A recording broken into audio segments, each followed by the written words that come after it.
My name is Stefan, and one of the things that I remember when I was a kid is whenever somebody asked you to introduce yourself, you would actually say that your name and then your age. So if you're like 5 years old, you would usually say, I'm 5.5 years old. So I just followed the trend and say that I'm a 20.5-year-old front-end engineer from Novi Sad, Serbia. I do JavaScript like most of you do, and the reason why you see this karate outfit is that because I often joke that I have a black belt in JavaScript. I also do a lot of open source, and actually starting this year, I started co-organizing the open source awards on 2 conferences, one of them being the JS Nation that Miro talked about 5 minutes ago, and the other one being the React Summit that is happening this April. The aim of the program is to nominate the best open source projects that are introduced in the last year and give them some awards and some money in order to be even better in the years to come. And starting this summer, I'll be joining GitHub in San Francisco as a software engineer, so that is kind of new. And below that, you can find my website where I share some tips and tricks and my journey of being in a tech scene at such a young age. So today's talk is not going to be about JavaScript. I'll be talking about open source and actually building an open source community from the ground up. So those are some projects that I have done in the last 2 years. As you can see, the first one is called 30 Seconds of Code. It is my most popular project. It has over 50,000 stars. I think right now it has like 55 or something. So I'll base this talk around this project and share some tips and tricks that work for us in order to grow the project to this size. So the project that I'm going to be talking about today is called 30 Seconds of Code. And when people on meetups like this one ask me, Stefan, what is the project about? I usually tell them it's a curated collection of useful JavaScript snippets that you can understand in 30 seconds or less. And after that, most people are kind of okay, but they cannot imagine in their head like what the project is about. So the way we see a problem in our community is that when a lot of people are solving the problems, they solve it in a similar fashion. So they encounter a problem, then they Google the error message or the problem they need to solve without even thinking about it. And then the first thing that pops up in their browsers is actually a link from Stack Overflow or some third-party website. And then they just like copy and paste from Stack Overflow, hoping it's going to work. And usually it doesn't work. So somebody invented this keyboard for like copy pasting from Stack Overflow, and it kind of works, I guess. So after trying stuff until it works, and at the end you make things work, and you're like you solved the job. You actually done a pretty bad thing. So for beginners, websites like Stack Overflow don't provide, wait just a second. They're not like code consistent. When you copy a code from few sources, your code base is not gonna look good. And most importantly, the code is not documented properly. So when you copy something, you expect it to work and it works. You have no idea how that is working, and it is quite a bad experience for other developers when they join the code base later on. So we created this little resource called 30 Seconds of Code, which is basically a collection of more than 400 JavaScript-related problems that are solved in functions like this one. So for example, I don't know if you can see, but right here we have a debounce function, which is inside one card, and each card represents one problem. So the first paragraph is actually explaining what the function is doing, and the second paragraph is explaining how the code works. And in this, it's blue box, but on the projector it's a black one. You can actually see a nicely formatted code which is optimized to work perfectly on your project, and you can actually copy and paste that code. And the difference between us and other resources is actually you can read how certain things work. So I think that is really cool. And if that is not enough for you, we also provide this little example page, which is right below it. And we actually show the developers on how they can use the mentioned function and what is going to be the output of it.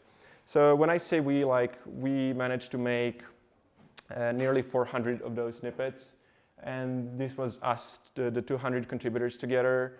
We made 5,000 commits, merged more than 800 pull requests, and successfully opened and sold nearly 200 issues. And this number might be very big for me. It might be very small for you if you're working in a big company. But for GitHub, we managed to be the 6th fastest growing open source repository of 2018. I don't necessarily know the metrics that they used in ranking, but we were actually the 6th based on the number of stars and the early contributors and just the overall traffic in the early days. And most importantly, this project is an idea that started a series of other educational projects. So today I'll be talking about like the JavaScript project, but overall, people started repositories for the CSS, Java, C++, C#, Dart, and a bunch of other languages. So I think this is a really cool by the community. So the question naturally is how it all started. You know, after this introduction and my age, a lot of people assume that I started coding when I was like 5 years old, or that my parents come from the engineering background, but none of that is true. You know, if I ask you like, what was your dream job when you were a kid? You know, most of the people wanted to be like lawyers, doctors, policemen, firefighters, astronauts. You know, my sister nowadays, she's kind of like want to be a YouTube star or whatever. And when I was a kid, I wanted to be a garbage man. So this was my kind of spaceship. And if you ask me now why I wanted to do so, I kind of thought that it was nice to like cruise around the city, enjoy the view, and also do something good for the community. So I guess nowadays I'm not a garbage man, so I chose, I guess, the right path, but I was into being a garbage man for a long time. And I just like the fact that I could do something for the community and that the community is going to appreciate it. So a couple of years forward, I'm actually doing open source, which is not kind of the same thing, but you get a point. And after that, you know, my first days in tech were not that great. So I wanted to be a garbage man first, and then I was like kind of into Lego bricks. So I wanted to be a Lego brick designer. And back in Serbia, my parents didn't know like which school I should go to in order to become one. So when the time came to choose the high school, I kind of picked randomly. And there was one experimental class that was teaching computer science for the very first year. So I got there. And back then, I had no idea what computer science is, what are programmers and developers doing in their lives. So I kind of had to cheat in high school in order to be good at it. So the thing that I'm going to show you now is obviously not recommended. It's a very stupid way of cheating in high school. But the thing is, we were developing in a language called C#. And it's fun enough, but I couldn't C# both ways. Like I couldn't write it, and I also couldn't C# because I wasn't wearing glasses in high school. So naturally, I had to sit in the first row in order to see what teacher was presenting. And I was sitting in the first row, and next to me there was a guy whose dad was working as a computer science professor at local university. So naturally, that guy was like very good at algorithms, data structures, and everything that we had in the first year of high school. So whenever he wrote a piece of code that looked like this, I would just like copy and paste his code and do like a global find and replace thing. And it worked for our first few tests, and I was like very proud of it. I never like copied everything, so I don't get the same grade as he does. Instead, I copied like 90% of his code, and it usually worked until the mid-semester came, and we had one task with arrays. So basically, we had to like swap two elements in an array, and in order to do so, he had to introduce like the third variable, which was called temporary. And because his English was not so good, he didn't shorthand it to the TMP name. Instead, he used something like TRT. And I, again, copy-pasted the whole code, changed all the variable names, but forgot to change the TRT line because I didn't know that was meant to be a variable name. And this is where the teacher actually caught me. So do not ever try this, and you can actually see how stupid I am still, but it worked. So after that, I was kind of a bit sad because I was not doing so well in school, and I kind of wanted to have a good career. So I started pursuing internships. And one of the things that everybody looked for was a nice portfolio, and everybody recommended having GitHub as a link on your resume. So I started building my GitHub account, and I went and read it and saw this project, which was called 30 Seconds of Code. So basically, one guy shared his project initial version, and I saw it. I immediately jumped to work on it. As you can see, my first commit was adding a reverse string function to that repository called 30 Seconds of Code. Everything like felt really, really awesome. I really liked it, and thanks to this guy, that was the day when I actually said, I want to contribute to open source, and I want to be part of this project. So just a little backstory on how the project started. So this is Angelos. He's a developer from Greece, and he was actually finishing his master thesis, and he also wanted to get a job. And the way he prepared for it is that he used websites like HackRank and LeetCode. And one thing that he noticed is that a lot of the problems share the same kind of structure, and they reuse the same functions. So instead of like searching for those functions on Stack Overflow all the time, he kind of started writing them to a text file on his computer, and later on he shared it on Reddit. And the takeaway from here is to let every idea, no matter how crazy, show its true potential.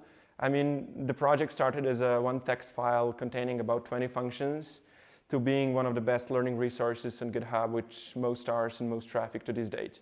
So some tips on finding the idea. You can, for example, open source existing personal projects. If you recently graduated from university, start from there, modify them a bit, and release something into open source. If you're also a company, you can open source a part of the product that you're building.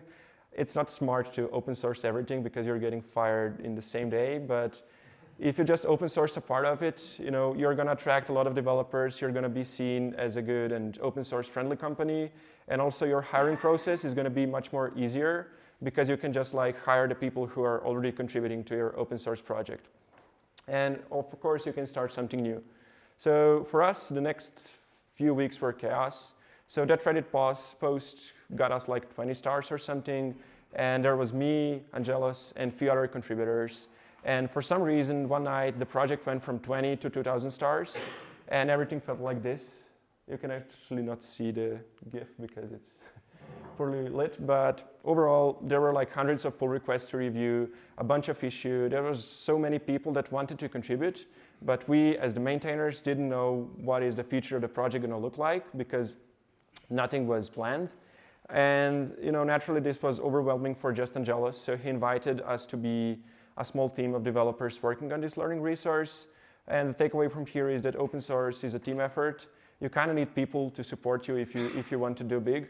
So for example, these days, I'm like finishing 2 years of university in a single semester, moving to San Francisco in summer, and hosting a bunch of events in Amsterdam. So I kind of need people to help me to build this thing, and this is the reason why you need people to support you on your journey. So tips on finding a team: it's okay to start alone. Angelos did so, and it worked fine for us. You can form a team later on. You can also talk to friends and colleagues or people from this meetup because the next big React idea might be happening in this room. And if you like somebody else's idea, just feel free to join them because if you put effort together, it will lead to some great things. And naturally, I gave this talk at GitHub Universe in November last year. So I kind of made this repository called GitHub Universe Talk, where I invited all the contributors from the early days to share their opinions on the organizations and things that helped us grow in the early days. So from now to the end of the talk, most of the stuff that you're going to see is based on the community opinion, and it's not like my own talk. And takeaway here is having great people around you is essential. I already mentioned this. So jokingly, during early days, I said when we reach like 50,000 GitHub stars, I'm going to buy a plane ticket and fly to Greece to meet the original creator of the project. And we both knew that it would kind of never happen because back then we had like 2,000 stars and 50 was like an amazing number.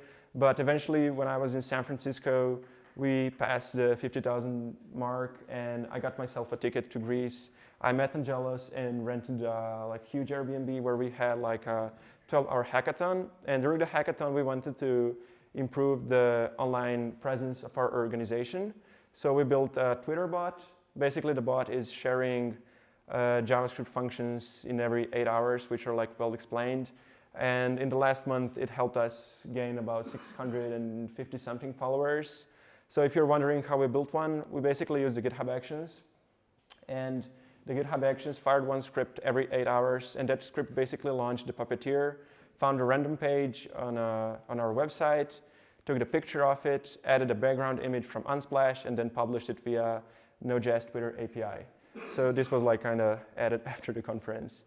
And one of the things that our team member named Atomic said, he said like the team was very helpful and encouraging, which made the atmosphere of the repo very welcoming, and I felt great to be part of it. So there was one part of the sentence that I really liked, and it is this one. I think this is what open source should be like. Everybody should feel great to be part of it, and there is no secret to this. Basically, you need to build an amazing developer experience around the project. And as I said, it's not a secret, and I'm going to share with you all the stuff that helped us. So this is our kind of developer experience checklist. I'm going to be covering each one of those steps. So starting with code quality, I think having a really high quality code base is really important, because the reason why people get to open source is actually to learn something new. And if the code base is not really good, they're not going to enjoy their time and they'll just find another project to contribute to. So a few tips that you can use in order to boost the quality of your code base, especially in the open source world, is to stick to a coding style guide and be consistent. So you don't have to invent something on your own. There are a bunch of like coding style guides that you can just start accepting and using, for one of them being the Airbnb style guide. And you should also like organize everything and remove clutter. This was especially necessary for us because in the early days we had a bunch of code that was not used and everybody was confused, like what is the code doing? So just try to minimize everything and make it as easy as possible for somebody who is new to the code base to understand it. And last but not least, you can use stuff like code linters and formatters on git-hooks. So for those of you who are new to the industry, git-hooks are basically hooks that are attached to certain Git commands. So when you run git commit, you can actually attach a hook to be run before or after the commit. So maybe you can use git linters in the pre-commit hooks, and those code linters can tell you actually whether the code is nicely formatted for you or not, and whether it follows the coding standard. And you can also use formatters on hooks that are triggered after you committed, and those formatters can actually replace tabs and spaces depending on what your project is using. So I'm not an expert on this topic, so I'm quickly gonna like skip over it. And the next one is probably the one that is the most boring for everybody. So I'm not gonna like stick to the traditional advice. I'll be talking a bit on the one unique side that I found really interesting while I was developing this presentation. So the guide to quality documentation relies in writing actually good commits. And there is one approach that I found really useful. So this is how we actually write code. I mean, we spend like 8 hours writing code and then 30 seconds on writing the commit message. And the commit message usually ends up looking something like this. And this is a not good idea to do because, you know, half an hour later, somebody is going to review your pull request and they will have no idea what was commit supposed to do. So there is this structure that I found really, really interesting.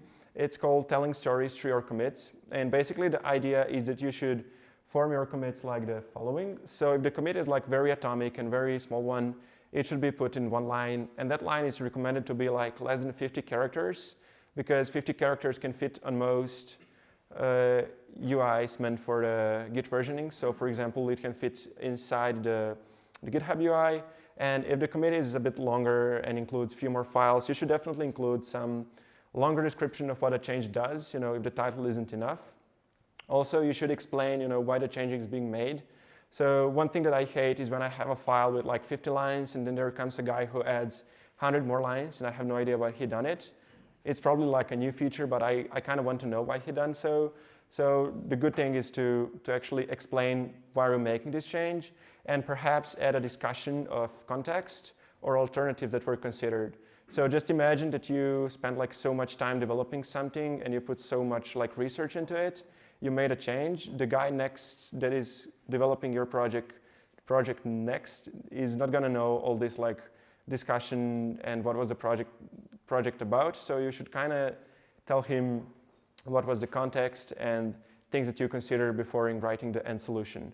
And doing so, you can actually like search the whole base via this command. You know, you can find some errors or some unique keywords that are very specific for your project, and you can actually have the whole code base be documented. And one nice thing is that if you're using the VS Code, there is an awesome extension called GitLens. So GitLens will basically visualize each commit. Yeah. You can actually not see it here, but when you hover over a certain line and have your cursor there, it is going to show you the commit message that is associated with that specific line. So, you know, having this, you can navigate the code base, and whenever you're feeling like you don't know what is happening, you can just open that commit message and see what the change is about, and you can actually move much faster. So this is not something that I invented, as I said. This blog post really explains everything in detail. So if you like it, I will share it afterwards, or you can take a picture right now. It's basically like a 15-minute talk about this methodology, and I found it really, really useful. So next on our list is simplifying the onboarding experience. You know, for a lot of people, the first point they see your project is actually the README file. So the idea here is to make your README file as appealing as possible, because this is the first thing that somebody sees, and it has to be perfect if you want people to start contributing to your project. So few tips that worked fine for us are actually having like a name and a catchy description. You should try to explain your product or your library or whatever in one sentence, so it can kind of fit into the UI and people can actually understand what is happening without having to spend so much time on it. You should also have like fancy graphics and those README badges. The README badges signify trust between me and you, even though we maybe say that all the tests are passing, some might not, but it says that project is in a good shape. And you should have also like as I said, the fancy graphics. We basically took, for our logo, we took a free icon, just added the JS on top of it, and it already looked much better than most of the projects. You should also include a quick start guide, so if the description was enough for somebody to convince them that they want to use your project, you should include a quick start guide to help them run the project. So maybe you should introduce like some how to install the library, how to use it, and some small piece of code that can actually show them the small demo of what your project is doing. Next, if they really like the start guide, you should link to docs, and you should write docs even though you have perfect commit messages. After that, you should also include a contributing guidelines. So if the person likes your project, they use the quick start guide, they use the docs, they kind of want to start contributing, you should have a place for them that is going to explain everything. And I'm going to talk about this in a second. And last but not least, you should have a code of conduct and a license. For a long time, we neglected this, but then a few months before the GitHub Universe took place, there was a guy from India who took all of our snippets and made like 20 Medium posts. He made them premium, and because Medium has much better SEO, he actually started to rank in front of us and to earn a lot of money because the posts were getting a lot of traffic. So definitely be sure to check the license and the code of conduct that you're using. So back to contributing guidelines, you should write them for people who want to work on your project. So things that I found really useful in contributing guidelines are answers to the following 3 questions. So you should definitely answer, what the projects need help with. If I'm somebody who is contributing to your project, I definitely want to know, what are areas that I can contribute to. And next, then I ask, how do I start contributing? Like, what commands do I run in order to set up the development server?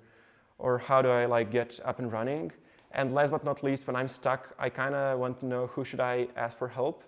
So you should maybe personally, I offer one-to-one mentorships and even place my email there for people who want to ask me if they're struggling with contributing to the project. So maybe this is something that you want to consider. And you should name that file contributing.md because tools like GitHub are automatically gonna showcase it on the website on a few places. So for example, when somebody is opening a pull request, they're gonna be prompted with this small pop-up, which is saying be sure to review the contributing guidelines and code of conduct. And when people do that, it's gonna be much more less stressful for you because people are gonna follow the guidelines and they're not gonna make stupid mistakes that you have to fix by yourself in the code review while merging a pull request. And one thing that I really love to do is explaining everything to a 5-year-old. So the thing that I've done in our project is basically draw this little diagram which shows how you should contribute to our project. It includes several steps that you should follow, and after that is done, you will kind of have a perfect pull request. And following this approach, we saw a lot more green merge pull request buttons than other projects because people actually followed them, and the code that they wrote and submitted was much better than before we had those contributing guidelines.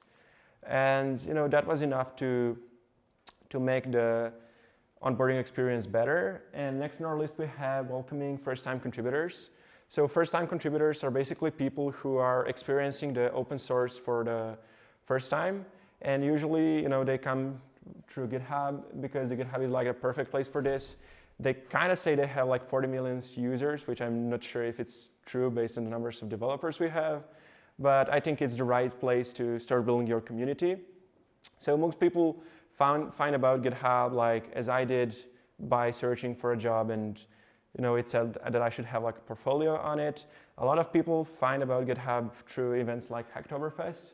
So Hacktoberfest is like event happening every October which promotes open source. And I know a lot of people who got into open source just because they got a free shirt from Hacktoberfest. So your job there is kind of to not make them say this sentence. I had a lot of people who made like 4 pull requests and then got 1 shirt. And they were like, if I make additional 4, do I get 2 free shirts? So your job is to make the open source experience pleasant for them, so they actually want to stick after the Hacktoberfest and other events like this one.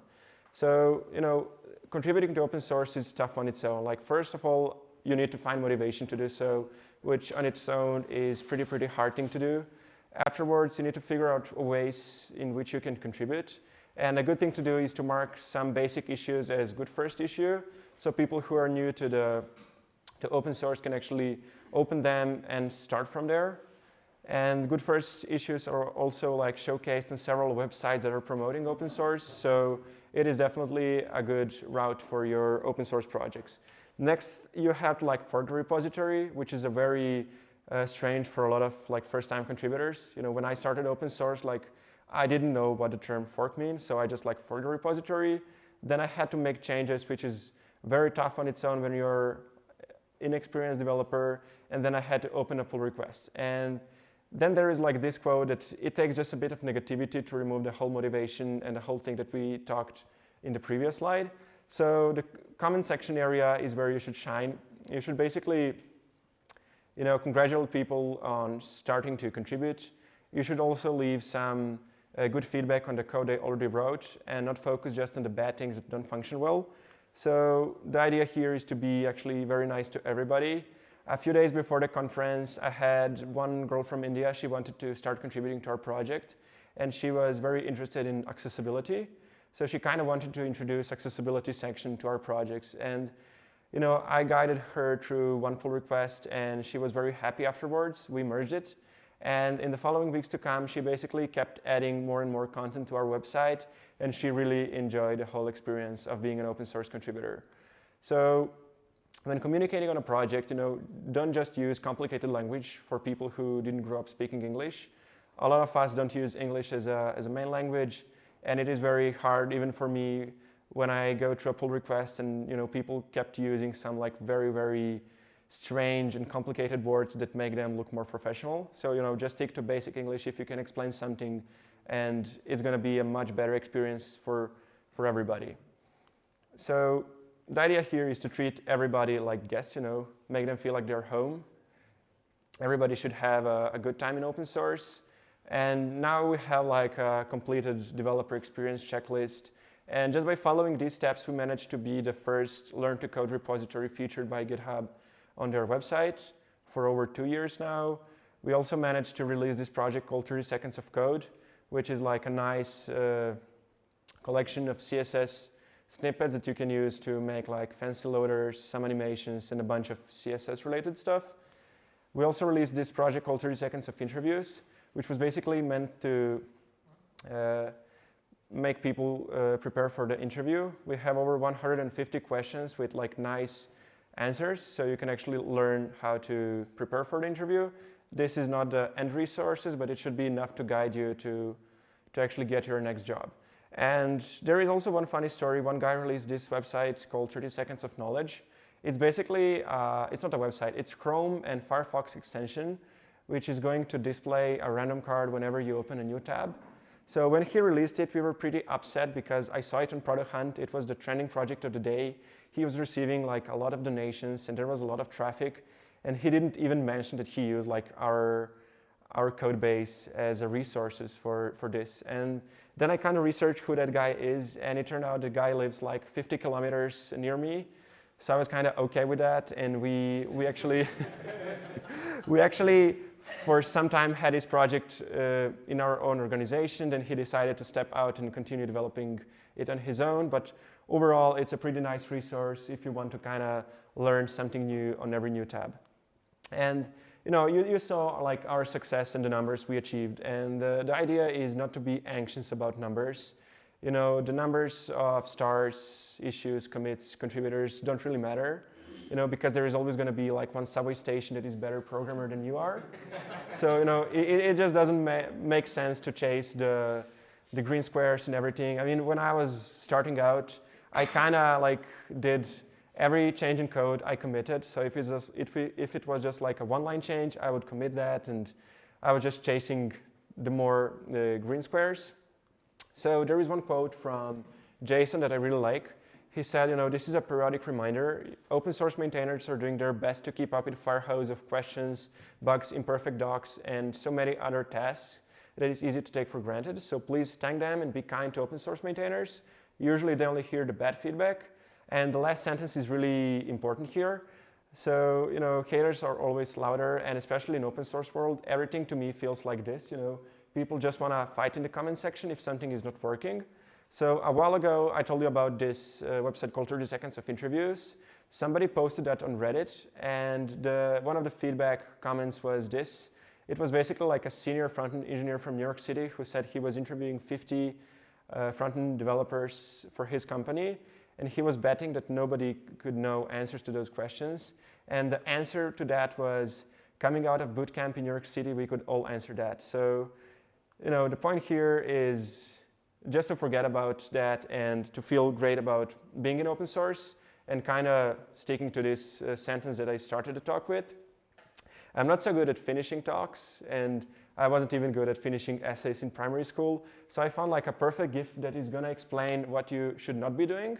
So this is a contributor, and he's basically on a little playground. The playground is supposed to be your project, open source project, and you're going to see what he's doing. So basically he starts like playing on it, considering to contribute, and then just like exits the playground. So this is definitely not what you want to do. And yeah, that would be it for today. I hope you liked it. You can see my contact at the very top if you have any questions, or if you're going to ask questions now. And I also want to introduce the next person who is going to talk, which is going to be Adrián, about testing web accessibility. So yeah, that would be it.